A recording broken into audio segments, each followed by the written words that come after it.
So I've been circling back around to Zombicide Invader, bringing it out, playing it on the tabletop, exploring some of the missions, and trying my best to survive. And one of the features in all of the Zombicide games, ranging from Black Plague, Modern, even pulling in Massive Darkness, somewhat to an extent, although the spawn is different.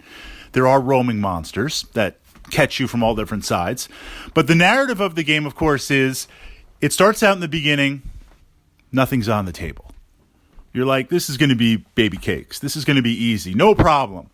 And then while you're killing zombies, or in Invader's case, invaders, more and more stuff spawns. And before you know it, there's so much stuff on the table in a good way. I'm like having a panic attack because I'm trying to blast all these zombies and invaders off the table, but more and more are spawning, and it's just massive waves coming at you. And the real stress is the distant wave. You know, you're dealing with, depending on where you are on the board, that aspect in the moment, and a tile or two down, there's just this horde of zombies coming at you, and you're like, okay, I've got some time. There might be even an abomination mixed in there.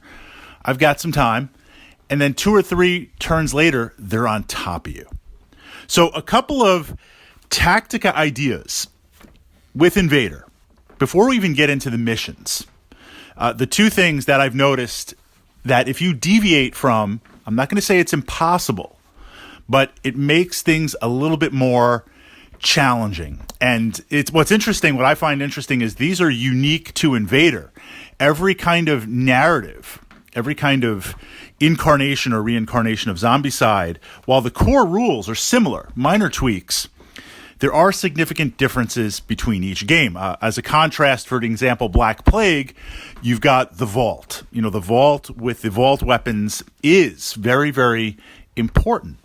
So the feature that we see with Invader, civilians versus soldiers. And civilians generally have less life because, well, they're civilians and they don't have the training, they don't have the heavy armor, but they can search anywhere. Likewise, the soldiers tend to have more life, but they can only search in the armory rooms. And of course, each group of characters, each individual character is going to have their own special abilities. We'll push those aside for a moment. Getting gear is vital. I mean, getting and acquiring gear is vital, especially early on as things start to spawn, as they start to move. In the case of Invader, getting some weapons that can shoot, getting some close combat weapons, finding some energy cells, bullets, canisters for the flamethrower. That's important because once the horde is upon you, you need to spend every action shooting or moving and shooting. You don't have time to search. The other aspect is being able to hand off items. That's vital in the beginning.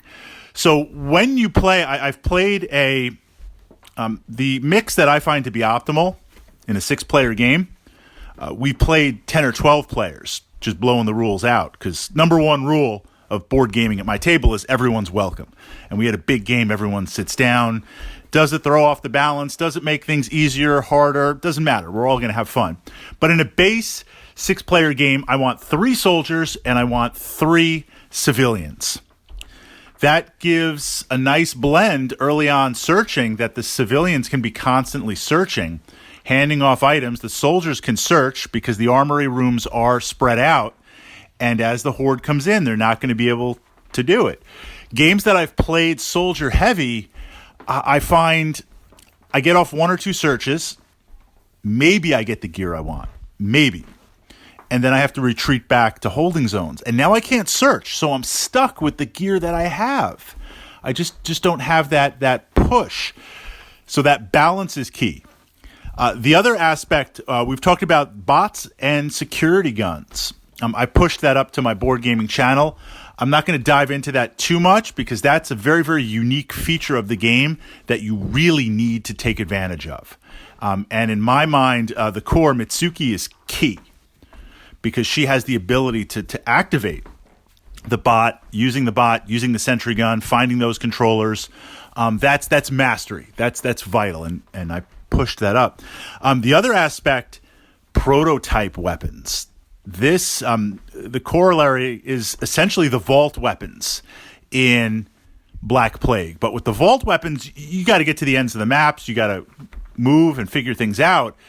The prototype weapons are marked. You have an idea of where they are.